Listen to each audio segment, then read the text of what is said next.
You're listening to the FairTax for All radio program, where we bring you everything and anything FairTax related. And now, your host, Alex Molesky.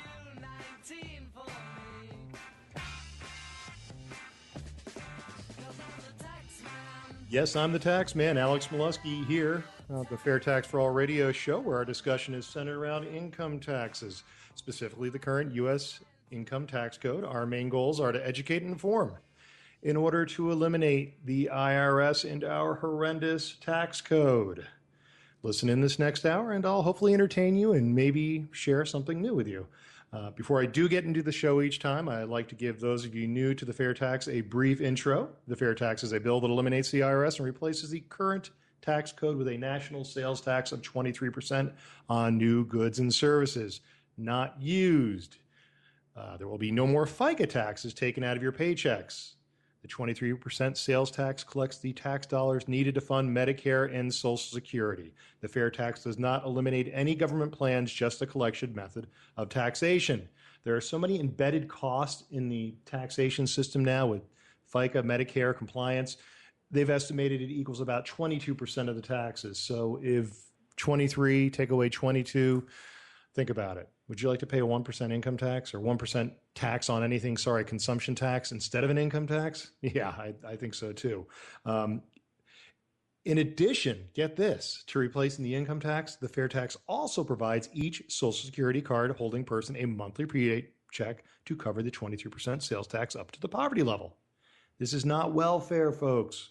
It is only to ensure we are not taxed on necessities. The fair tax lowers the tax rate in every tax bracket, and at the same time helps to address the issue of our unbelievable, growing, unsustainable national debt. It is a tax plan that shrinks the size of government and puts every American in a better financial position. Don't take my word for it. Go to fairtaxcalculator.org. Enter your own numbers. Enter your friends' numbers. Enter anybody's numbers and see if they, you, or anyone you know would be better off under the fair tax. I know the answer. I want you to go there, fairtaxcalculator.org. Today on my show, I'm going to get to some more fair tax questions, some IRS stuff. I have no updates on the Robert Redford case from last week, but I want you to listen in for the next hour to soak up some great fair tax information. And after the show, I believe Dennis Prager's up after me with the best of from this past week. Today, I have a special guest. Am I allowed to say your name? Yes. Well, that's nice. Sometimes people don't want their names said on the show. Maybe it's the embarrassment of the host who invites you to his office. For those of you watching the video of this, which I'm going to post after the show Saturday, maybe Sunday, you'll see Pat Shaler, retired lawyer, judge, and friend. She has kindly agreed to join me here today to talk about tort reform. So, listen in for the next hour. It's going to be a lot of fun. Apologies to my guest, Pat, before we get too far into this. I work at a home studio that we set up, and normally my guests call in. That way they can have the freedom to work from wherever they're at. But Pat lives not too far away from me, so decided to jump into the home-based studio, and yours truly has some technical deficiencies, and I might have to call in my past guest from the show, my son, who I don't know if you recall, folks, I had on the show about a month or two or so ago to discuss his first ever paycheck, where he saw all the taxes getting taken out of, and he's like, he didn't think it was fair, but he's much more technologically advanced than I am here, so he'd be able to help out on the show. Anyway, back to the main topic, tort reform. Now, how the heck am I going to tie that into the fair tax, folks? It's not that hard. Trust me. It's a fun topic. So here we go. Leo Lembeck Jr., who many of you already know, is one of the founders, or I should say pioneers of the fair tax. One of his other passions was tort reform. I guess like many fair tax supporters, abuse of the people or system by others is something that gets on the nerves of most fair tax supporters. Or for that matter, any people that are sick and tired of ridiculousness, abuse of laws, whether it be unfair taxation or ridiculous lawsuits. Today, Pat, my guest, she's actually a repeat guest. She's a retired lawyer and judge, and Pat was on the show back in December to discuss the Tea Party. You might recall that episode. I had a lot of fun with that. Basically, that was our talk then on getting to know someone or a group before passing judgment. I already had my preconceived notions of the Tea Party before I ever went to a meeting. I said, "Oh, gee, they're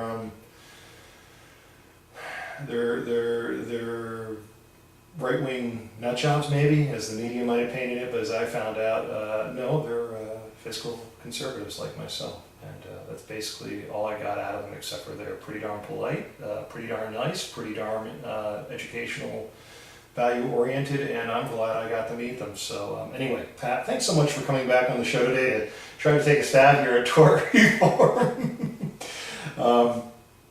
Thank you for joining me. You can speak now. Yeah, jump on. Thanks, Alex. I have for years wanted tort reform. Originally, we'll start. There's no doubt but what under our legal system, people should be compensated for actual damages caused by somebody or some other organization. Okay, if a doctor makes a mistake, he ought to pay for the other doctor to fix the mistake. That's compensatory damages. That's no doubt. Nobody argues with that. However, in the old days before insurance, our system came up with the idea of punitive damages. Okay, if that doctor makes a mistake and he had a hangover or didn't sleep the night before, theory is he should be or she should be punished for that level of negligence. So on top of compensatory damages, they added punitive damages. So they would get the doctor's net worth and say, okay, how much of a financial hit is that? We'll punish this doctor and we'll deter him or her from doing something careless like this again. The theory being that that helped protect the public from continuing negligence. Well, now we have insurance. 99% of people who are organizations who are sued for negligence are covered by insurance. The only punitive part of that is the extent that their insurance might go up as a result of that lawsuit. The downside of it is it's a huge lawyer slush fund. It is a huge incentive for the ambulance chasers of all level to go out there and try and make their millions and go on. I find it ethically and morally inappropriate. I think it's bad for society. We all know that it results in a lot more medical testing than we all need. It results in a lot of what's being done to our vehicles that's counterproductive. And I'm sure it's hidden in many other facets of life. Look at the warnings that they put on ladders now. You know, the news has kind of ridiculed some of the stupid warnings that have to be put out. Liability releases on things that we have to sign that are several pages of small print put together by lawyers to protect them from punitive damages. As a result, none of us read anything because we're not going to read through all that garbage. Because my eyes aren't that good, I can't read that fine print. Yeah, so we need to get rid of it. Texas has had a great success. I'm not sure of the details. I just know that they have modified it to cut back on that, and they've got at least doctors are coming to their state to practice. I was disappointed when I went to law school and then I was in practice, but a number of my peers whose focus was on making money. They thought that they became a lawyer, they'd get rich. And my husband, for years, worked in the area of lawyer malpractice insurance, where lawyers disclose to him, for the purposes of their insurance, their income. I will tell you, the majority of the day-to-day lawyers, small firms, sole practitioners, the ones out there doing the day-to-day work, are making an average income with any other college or advanced degree. To go into law or medicine solely for the purpose of making money, to me, is morally and ethically wrong and will not result in good services to the public. So yes, I'm very pro-tax reform. And Alex, that brings me into my next point, kind of segues into why I think we don't have tort reform, which is the same reason I think we don't have tax reform or more of our legislators pushing for the fair tax. You want that opinion? I sure do. I think I know where this is going. The Republican Party right now, I think, is doing everything it can to be sure that in 2014 we don't have any more success stopping the socialist agenda than we had in 2012. The Republican Party wants to turn itself around and make itself attractive to the voters out there who are discussing with both parties. It needs to do something besides be the anti-Obama party. And standing up to lobbyists who donate and work against tax reform, like the American Trial Lawyers Association, the lobbyists that keep us from being able to go from a paper dollar to a coin dollar, which would save a lot of money. They keep us from being able to eliminate the penny and the nickel, which costs more to make than they're worth. Those are the lobbyists that also, I think, don't want tax reform. I mean, look at all the lobbying K Street money that comes from advocating all those exceptions and the loopholes and the minutia of that umpteen thousand-page tax bill. Those people will lose their income, they'll lose their clients if major tax reform happens. And of course, repeal 16 is the first step that's got to be done. Right. What's good for the public is not necessarily good for the lobbyists. And I would love to see a politician stand up with the ethical and moral fiber to say, I'm for this, it's better for the voters, and yes, I know I'm going to lose all these donations.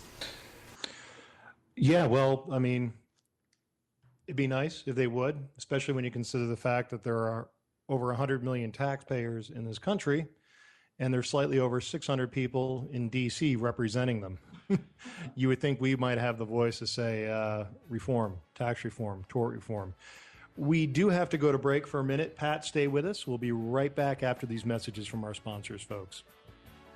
Welcome back to the Fair Tax for All radio show. I'm your host, Alex Molesky, talking about fair tax, and we're also talking about tort reform. My guest, Pat Shaler, friend of mine, vice president of Scottsdale Tea Party, retired lawyer, judge, and friend.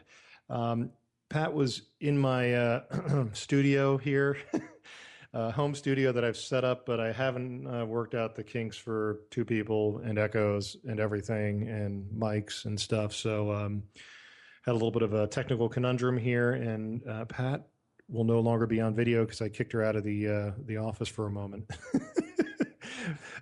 We've been talking about tort reform. And tort reform, folks, just the basic general term of it, if I believe I have it right, it advocates, the advocates of tort reform propose, among other things, procedural limits on the ability to file claims and the capping of awards of damages. Because we don't have tort reform in this country, we've had so many, as Pat mentioned, lawyer slush funds and ambulance chasers, and there's a perfect example, I think, of why we might need tort reform.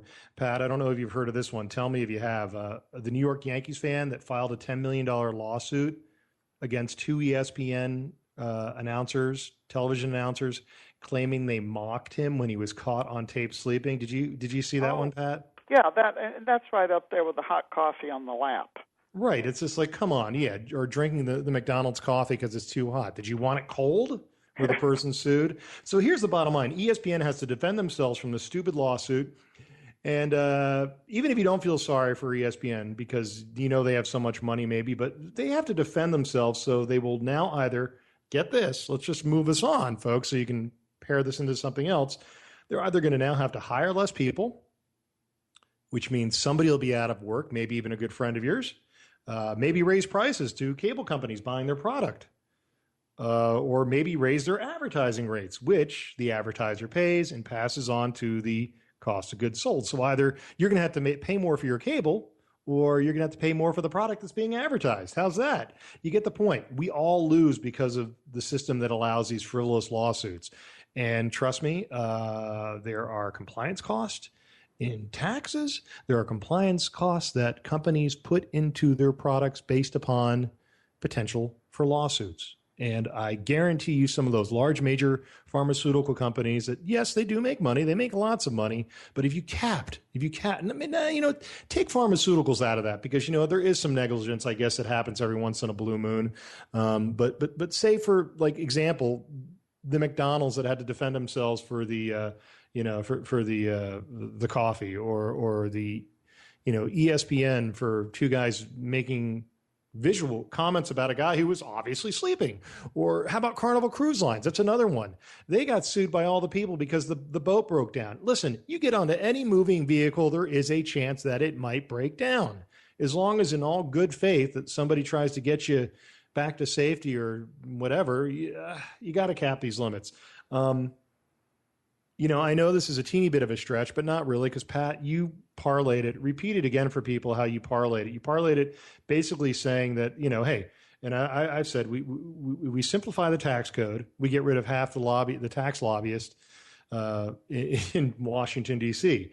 that solely exist because of an abusive tax code. And they, you throw in tort reform, you might get rid of some more of them, right? I don't know. Do we simplify the tax, the laws of the land? I mean, well, and Alex, if I could jump in here, one of the deterrents to frivolous lawsuits is the loser pays, and that's what I believe Texas instituted, and I believe that's in effect in the European system or in the EU.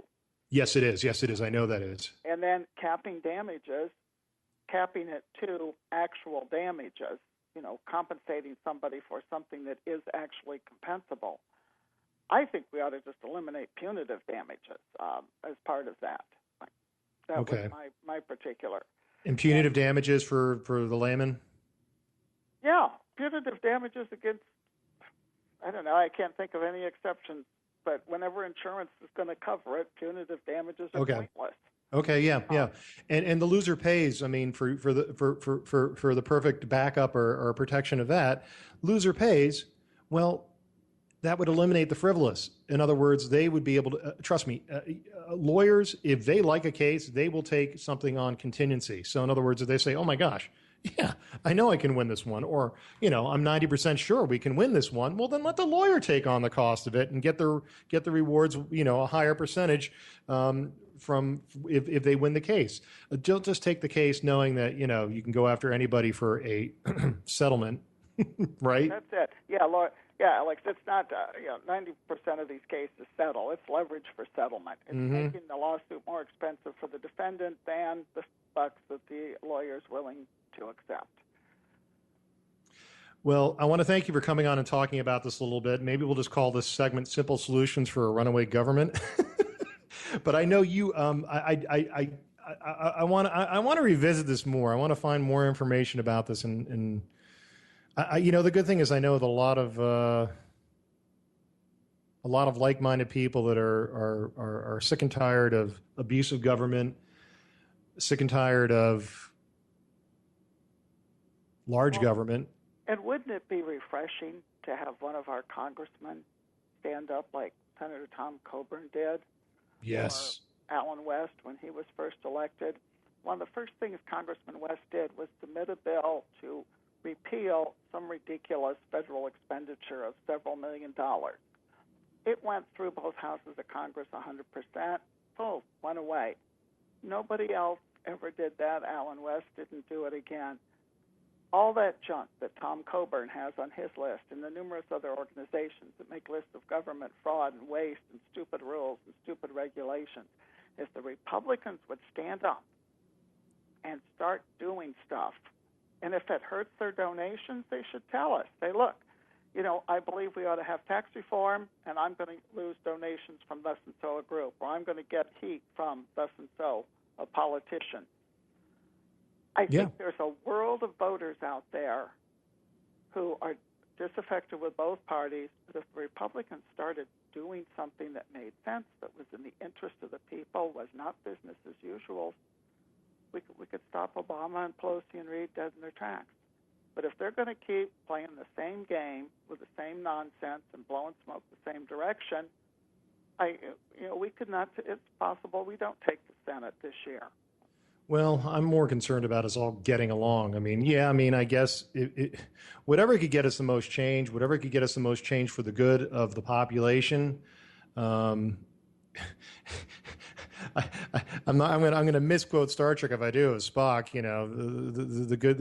the good of the many, the good of the many outweigh the good of the needs of the few. The needs of the many outweigh the needs of the few. But it's so true. It seems like these special interest groups, these politicians wanting to hang on to their jobs. I personally, I don't care what you call it. If you call it Republican, Democrat, Libertarian, Independent, I don't care what the party's called. I just care about getting the answers. And you know that over years, parties change. They change their styles. They change the way they work. I got to go to a break just for a minute in a couple seconds. And when we come back, I want you to come on and tell us about a great meeting that your Scottsdale Tea Party has coming up where people can come and meet the candidates. This is going to be a great event. I'm planning on being there. We'll be right back after these messages, folks. Welcome back to the FairTax for All radio show. I'm your host, Alex Molesky, here talking fair tax. My guest here today is Pat Shaler. We've been talking about tort reform. We pretty much finished that one up, but I think both of us agree. And Pat brought it up at break. She wants to change the Senate. I understand where she's going there, where she wants the Republicans to win. I'm not going to say I agree or disagree with wanting to say who controls the House. I often like change. I can tell you that even if the GOP wins the House this time around, I wouldn't mind it switching the next time around if things aren't getting done. Bottom line is I want answers. And Pat brought up a good point. She said, we need to get the conservatives out. Left, right, middle. The largest voting bloc in Arizona is independent. And I guarantee you that is a very fiscally conservative group. I bet you fiscally conservative in my mind, folks, means just common sense spending, meaning a group of voters, people that can actually balance their checkbook and keep checking their finances. I'm sure that's pretty much, would you agree, Pat?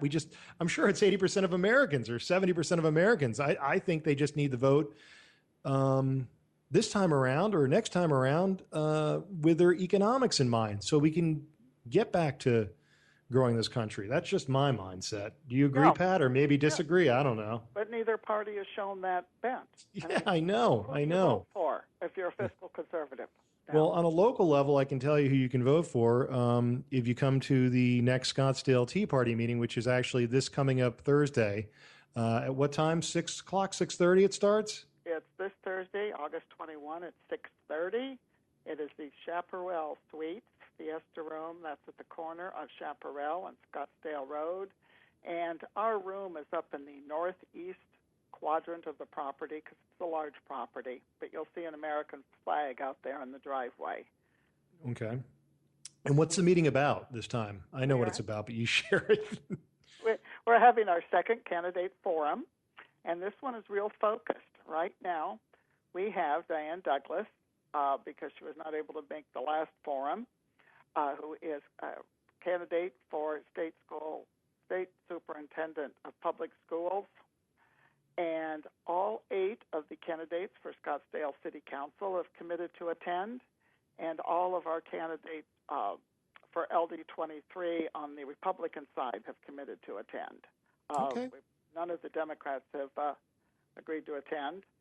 And in order to be prepared for the meeting, on our website, one of our members has done a detailed report on the position of each of the city council candidates. And so you can find that on our website under Candidates 2014. And what's the website again, Pat? TeaPartyScottsdale.com. And I'm going to have that link up at Molesky.com too, folks. So if you end up checking out the show, you're going to be able to find it there too. TeaPartyScottsdale.com. And they're also on Facebook. And A lot of people like to post things there. And what's the? You just type in Tea Party Scottsdale on Facebook and it'll show up. You'll be able to find the link there. They have this is a great one, especially on the local level. This meeting, but they've had gubernatorial candidates, national guests there, and I love going to these meetings because it does stick to fiscally conservative message. 95% of it is there, and it's a great way, especially for Scottsdale residents. I know Doug was the person who brought all this information about the candidates and handed out a great handout last month on the candidates, or maybe it was even 2 months ago. I think it was last month, showing their every month, Alex. I know, but he has little updates. But I mean, it's so important to me, and this is a great meeting to get to because the primaries here in Arizona, folks, are August 26th, right after this meeting. So if you're a Scottsdale resident, go, show up, find out about these people and where they stand. Pat, I want to thank you so much for joining me here today, and I hope to come back because you have a great mind, and I know you have a passion for the fair tax too, or tax reform in general, and maybe we can find something else to chat about. I'll look forward to it, Alex. Thank you so much. All right, Pat, thank you so much. Pat is always so much fun to chat with, and she is a library of information that has many times kept me better focused and better educated. I also love that she is involved in trying to make the world a better place. She is definitely not a sideline spectator. And that reminds you, folks, if you want to get involved, more involved with any organization, spend a few minutes, go to them, get involved. Any kind of charity, any kind of group. Like I know we work with Feed the Children here on the station. I've worked with Hyacinth AIDS Foundation. You don't need to do a lot for these people. Sometimes you have a skill that you don't even know. But the most important thing that I can remind you is time is money, but money can't make time. Your time is very valuable. Consider putting your time into something that you are passionate about that can help change the world, whether it's feed children, like I mentioned, help people working with HIV and AIDS, or even passing tax reform as I do right here. We're going to go to break right now, folks. We'll be right back after these messages from our sponsors. Thanks, and stay tuned. Welcome back to the Fair Tax for All radio show. I'm your host, Alex Molesky, here talking about fair tax. Just got done talking about tort reform. Basically, fair taxers, people just want a responsible government, I guess. Responsible people, responsible economic, sound-proofed system. Anyway, speaking of one of my favorite subjects today, I think I want to talk about the IRS. What a surprise, folks. I know I'm always talking about them. I was led to an interesting article the other week. In full disclosure, it comes from the mostly conservative-leaning Washington Examiner. I only say this because whether left, right, or right smack in the middle of the road on anything, I've always felt the fair tax is something we can, and I would think should all agree on. I should theoretically be able to put this show on any radio station, any television station, any news station, any news outlet across the country. It doesn't matter if they're left, middle, right, whatever. Anyway, let me get back to the article. And it says, can the IRS be fixed or should it be abolished? And this is by Mark Tapscott. And it reads as follows. Sooner or later, Congress will have to do something concrete to fix the IRS. Reform it, abolish it, or replace it. But the status quo can't go on. That's why it's encouraging to see somebody, in this case, members of the House Committee on Oversight and Government Reform, are thinking about what the new IRS should look like. As Morning Examiner reported in this space the other week, a new House Oversight report was made public last week that recommends 15 significant reforms designed to get the IRS out of politics. Folks, this is huge. The Morning Examiner focused on the committee's report proposal to create a private right of action against the IRS, thus enabling individual citizens and groups to sue individual employees of the tax agency. I mentioned the other week how Mark Meckler's group sued the IRS and won the victory in court where a judge allowed them to sue and required the IRS did not drag its feet on that investigation. I had Mark on the show the other month to tell us about the case. You can also listen to that show on my website, Molesky.com, and also visit his site at www.suetheirs.com. Perhaps the most significant among the 14 reforms are these. Or is it 15? Well, doesn't matter. Listen to these. Replacing the IRS commissioner with a multi-member bipartisan commission. Removing the IRS as a regulator of political speech for social welfare groups. Allowing taxpayers and not the IRS to control access to their confidential taxpayer information. Establishing transparent and objective criteria for scrutiny of applicants. Establishing clear and transparent rules for information collecting purposes.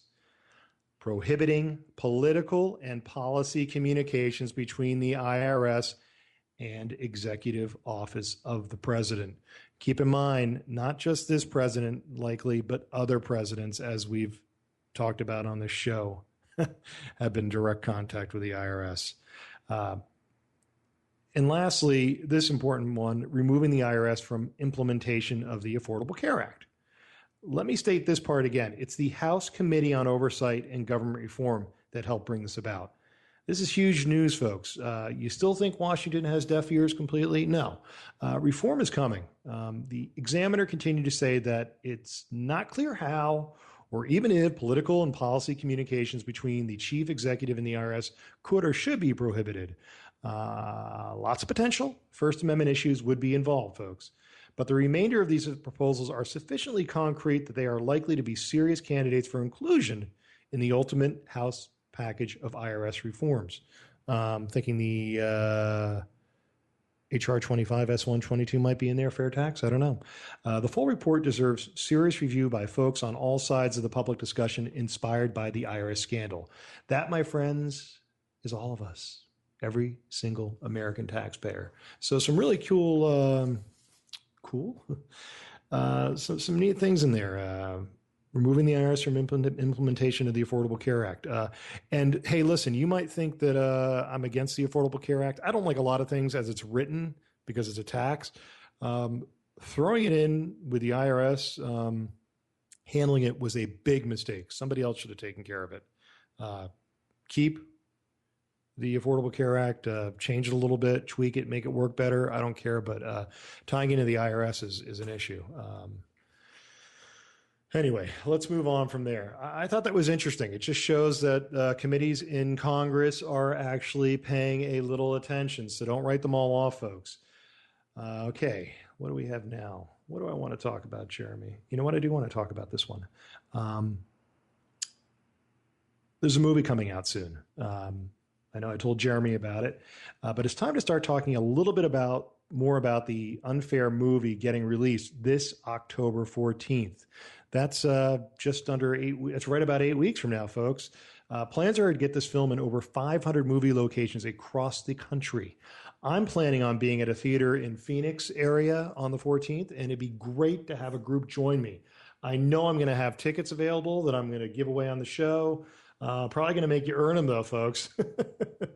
But the movie is being put together by a real team of heavyweights. Listen to this.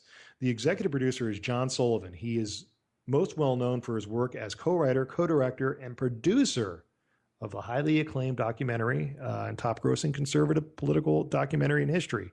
The top-grossing one, 2016's Obama's America. So he's a big heavyweight there. The director is award-winning filmmaker Judd Saul. He's produced many projects for Discovery and HDNet.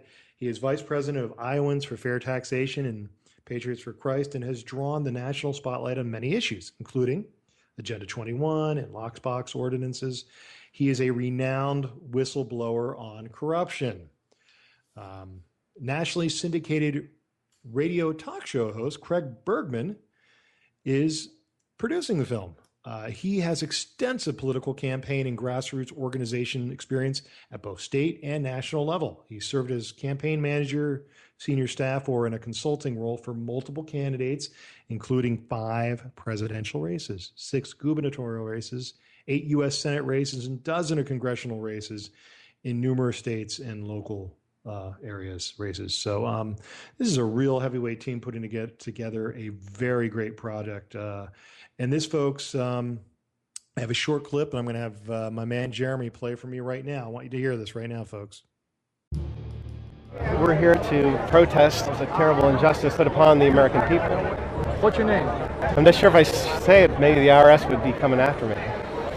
The IRS has become a criminal enterprise, much like the mafia, except the mafia operates with at least the honor of not whacking the women and the children. This has been going on for decades. A lot of answers have been brought up, from abolishing the IRS. I also think some people need to be put in jail. If a defendant in court changed his or her defense 6 different times, what would you call that? It's not just conservatives, it's not just the Tea Party. It's just about too much power in Washington. They sent us a letter saying we owed right at $50,000. Well, we had to pay it or close up. We're all volunteers. We don't get paid for this. We do it because we love liberty and we love freedom. And here I'm being accosted by this IRS agent. Why are the American people not demanding that we padlock their doors? We want to make the moral case that it is un-American to violate your 1st, 4th, 5th, 7th, and 8th Amendment rights with this system. This doesn't just potentially affect us, this affects everyone. If it can happen to us, it can happen to you. Where can we go? Where do you run away to from the United States of America?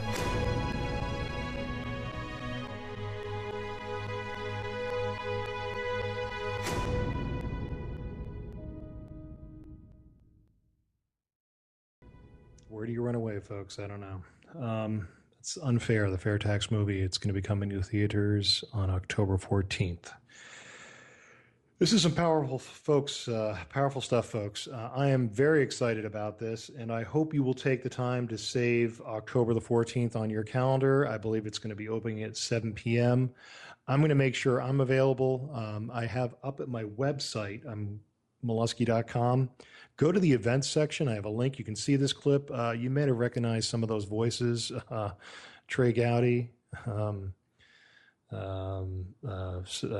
Huckabee. I think Glenn Beck was on there. Most fiscal conservatives, but plenty of other people that are, supporters of tax reform. People that are afraid of the IRS, somewhat like I am. We're not supposed to be in this country fearful. We're not supposed to be in this country fearful of a tax. I mean, here I'm coming on this show talking about, tax reform. I'm not very flattering to the IRS. I'm a Tea Party member. I really haven't been overly targeted in the general sense of the word, as you would say, the IRS coming and knocking at my door. But I think we're all targeted, folks. We're all targeted by an outdated, unfair tax system. Anyway, make sure to go to Molesky.com under the events section. Jeremy, thanks for playing that. I also want to let you know I do have a great short film that I am more than willing to present to your groups. It's in regards to the IRS and ideas for tax reform. So if you need somebody to fill in about 30 minutes of the film and, 2 minutes up front and answer questions as long as you like afterwards, please reach out to me through Molesky.com. That's MELUSKEY. You can reach out to me. Happy to speak on this, which is more in lines with the Repeal 16 bill. Happy to come speak about the fair tax. Of course, you know that. I like to get on here every week and yap for an hour before Mr. Prager gets on with his best stuff. Just want to thank you all for listening into the show. I think it's really important. How much time do we have? We have a few minutes. You know what? I want to bring up, what do I want to talk about? I have Q&A. I never know how long these question and answers are going to last. I have funny IRS stories. Let me talk about this one. I do have my ongoing unique questions and answers of the Doug Hartloff and John O'Rourke question and answer replies. Who are the major economists that are behind the fair tax? Mr. O'Rourke centered his answer to this question around the 2006 open letter to the president, members of Congress and fellow Americans signed by 80 professional and university economists who endorsed the fair tax plan in the letter. During his investigative work, Mr. O'Rourke found the professor who wrote the letter and sent it to his colleagues for signatures if they agreed with the letter. All the economists who signed the letter were graduates of accredited colleges with degrees in economics and or finance. Dave Kendall, professor of economics and finance, University of Virginia's College at Wise, wrote the letter at the suggestion of Bill Rollison. Professor Kendall is a staunch backer of the fair tax. I'm just bringing this up because many people ask who are the major economists that are, did all this studying. But bottom line is Mr. O'Rourke was able to contact and receive responses from 20 of the 80 signers of this letter, including Nobel laureate Vernon L. Smith. Gosh, obviously I didn't win any Nobel awards. Of the 20 that replied to him, 19, this is more than 15 years later, actually after the 2006 letter, this is more than 8 years later, still support the fair tax. And there was one not in support. The 80 economists that originally worked on this come from well-known think tanks, folks. Harvard, Berkeley, Cato Institute, Bear Stearns. So we're talking about, educational and economy-backed places. So just think about it. There's some good minds behind this. And this, again, is a left and right issue. It's everybody's issue.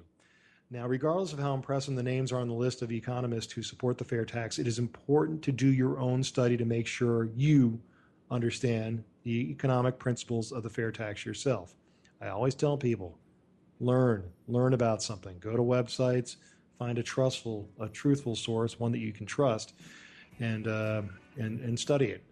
If you have any questions after studying the fair tax, ask away. I'm always here and have the answer, or I will get you the answer. Even if I don't like the answer, I will get it for you. Again, I want to thank Doug and John for bringing this to my attention, and I'll be certain to share more of their great fair tax info in shows to come. I want to thank Jeremy once again, as always, in the sound booth, helped me work through my little hiccups and bumps here. I want to thank Pat for joining us on the show today, and make sure you check out their Tea Party at Scottsdale meeting, teapartyatscottsdale.com. They have a great Scottsdale thing coming up this week. See you next week, folks.